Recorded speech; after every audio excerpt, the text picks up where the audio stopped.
Good morning, everybody. John Harris here, managing partner with Fortune Management. Hope everybody's having a great day. I want to take a few minutes to talk about a subject that I'm really passionate about, and that is growth. And when I say growth, I mean all facets of growth: personal growth, professional growth, spiritual, emotional, intellectual, physical, all areas of growth. Something that I'm really passionate about, just growth in general. And growth hasn't always been something that's been an interest of mine. Hasn't always been something that I'm passionate about. There was a point in my life where I had what I thought was a great career. I was making really good money. I thought I had the right relationship at that point. Everything was very comfortable and predictable and secure. And so I didn't really pursue growth. And so the interesting thing is that, God has inserted this thing in our brain, in our psychology, that thrives off of and embraces certainty. It's our number one most fundamental human need. We seek out certainty above all else. So we seek out certainty before we seek out variety and significance and love and connection and growth and contribution. It's our number one most fundamental human need. And the interesting thing is that we don't truly experience fulfillment in life, in any area of life, unless we're growing. So nothing in nature, no organism in nature is ever comfortable. There's never a point at which it grows to, this particular place and then it gets to stay there for a while. Every organism in nature is doing one of two things. It's either growing or it's dying. And so if I go into the gym and I lift weights, there's two types of people. There's the type of person that, lifts weights, and when it starts to hurt, that's when they stop. And then there's the type of person that they lift the weights, and when it starts to hurt, that's when they start counting. And it's because they recognize that unless I give the muscle a reason to grow, unless I put enough stress on it, make it uncomfortable enough, it has no reason to grow. It has no reason to get stronger or adapt. And I believe that same principle applies in every area of life, whether it's our career, our relationships, finances, everywhere in our life. And so the interesting thing is that, we've got this counterbalancing mechanism that takes place that exists in our psychology that says, we have these belief systems that certain things are painful and certain things feel good, and they ultimately define what's called our comfort zone. And so we believe that everything inside that circle feels really good, and everything outside that circle is really painful. And so when we think about taking an action or making a decision that leads us beyond that boundary, we get anxious, we get nervous, we get scared, and so we never actually take those steps.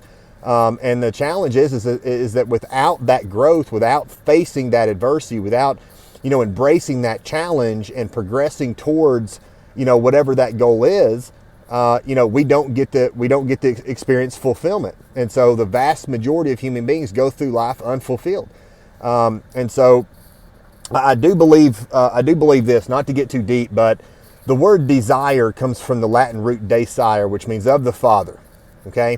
And so what I believe that entails is that God places desires and ambitions and goals on our heart to inspire us to progress towards some outcome. And the reason I believe that is because He has invested in us certain talents, skills, attributes, and abilities that are currently undeveloped.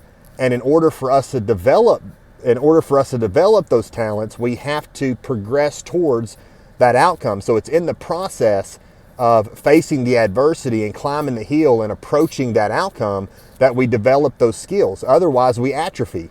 So for example, if I could play guitar and I stop playing guitar for 6 months, I'm not going to be as good of a guitarist 6 months from now as I am now. If I stop going to the gym today and I don't go back for 6 months, chances are I'm going to look the same, feel the same, and not be as strong 6 months from now.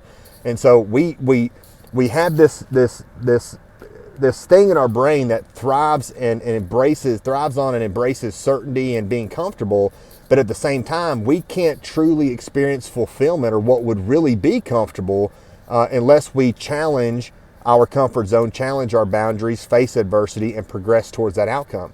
And this is the interesting thing that happened to me. So I mentioned that earlier, several years ago, I was at a place in my life where I was really comfortable, everything was secure and certain, and God placed this desire on my heart. I can remember the day that I decided to become a fortune coach and pursue a career with Fortune Management.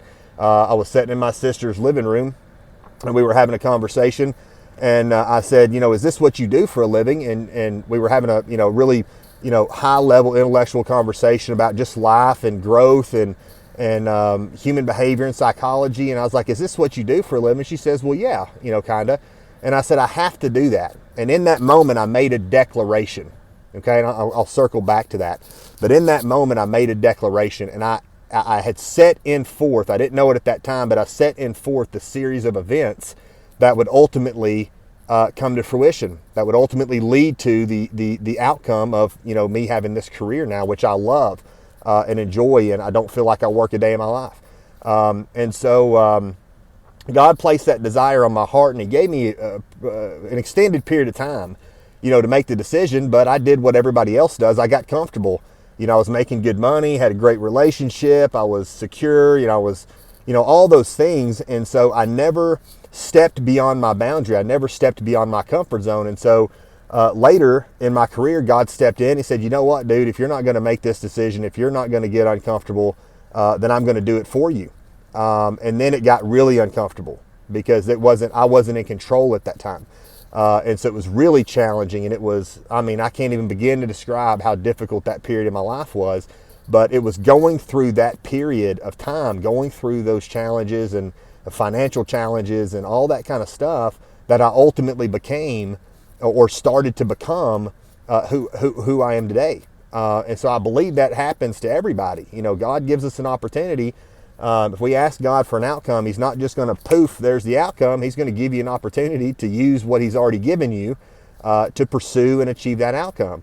So I hope this was helpful. I hope this hopefully motivates or inspires some people to decide what they want out of life, ultimately decide who you want to be, who you want to become, where you are now, and determine what course of action or what steps are necessary to get you from point A to point B.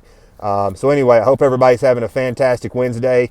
Until next time, God bless.